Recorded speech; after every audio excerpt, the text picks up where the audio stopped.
What is up, good people? Jungle Link here, hope you're doing well. Yesterday I conducted an interview with Daniel WWF. You'll know him from Twitter. The interview was fairly long, so I broke it down into bite-sized pieces. Yesterday's was about AMMs. And the main takeaway there is this. AMM, it's important. This is the largest upgrade in Ledger history, and it's gonna happen. Put all the drama to the side. That's irrelevant. It's going to get done, and it's going to get done correctly. But as you listen to the duration of these interviews, what I want you to really take away from this is this. There is a large difference between those of us that are investing in cryptocurrencies and those that are building businesses, leveraging its capabilities. Our drivers are vastly different. Now, we have, shared interest, and we want many of the same things, but we don't look at this space the same. So you have to understand that. And really, value is created by the blockchain as a whole, the developers, people building, launching dApps and businesses. You have the investors. Without us, there's not much value there, is it? And then, of course, the users of these various applications. It's all important, so you want to have a bird's eye view of everything. But this is the big takeaway.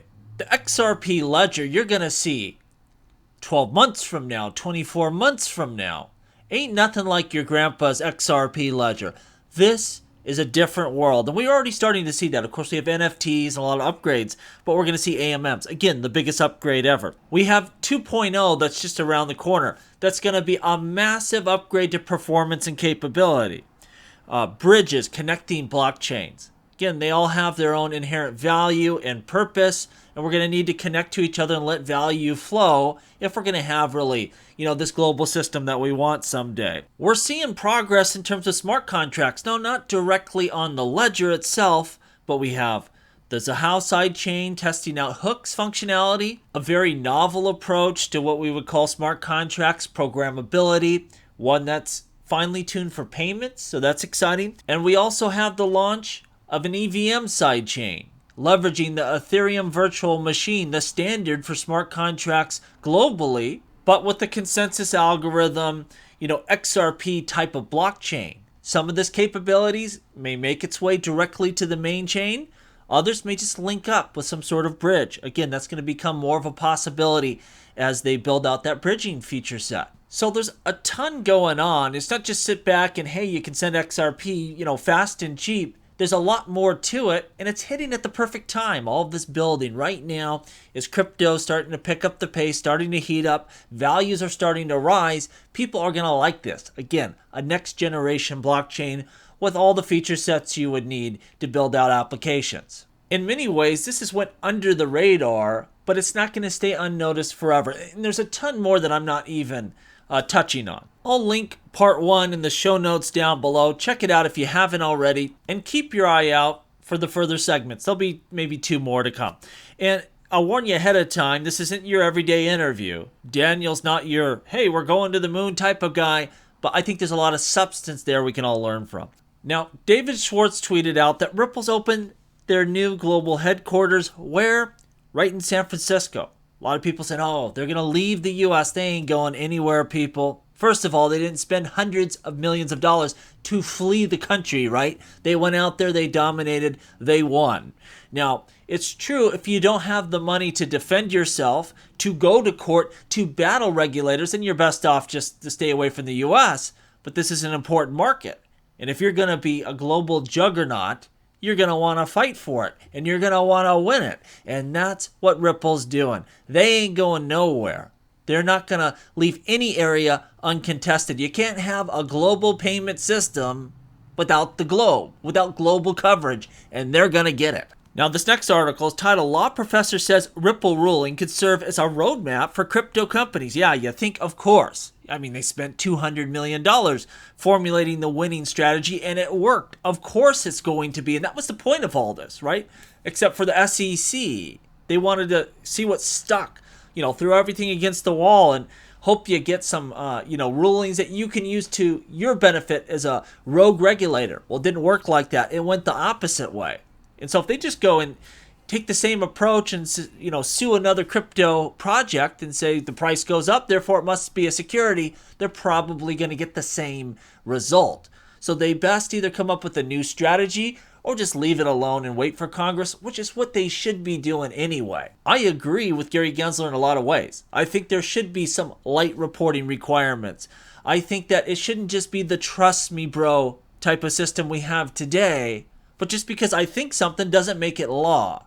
You have to make your case to Congress and wait for those laws to be written. And while Judge Torres, her ruling was specific to XRP, I have a hard time seeing or if you take the same logic and reasoning, it won't apply to most other cryptocurrencies out there. Now, of course, you could have a security offering. You could have a crypto that's backed by stock.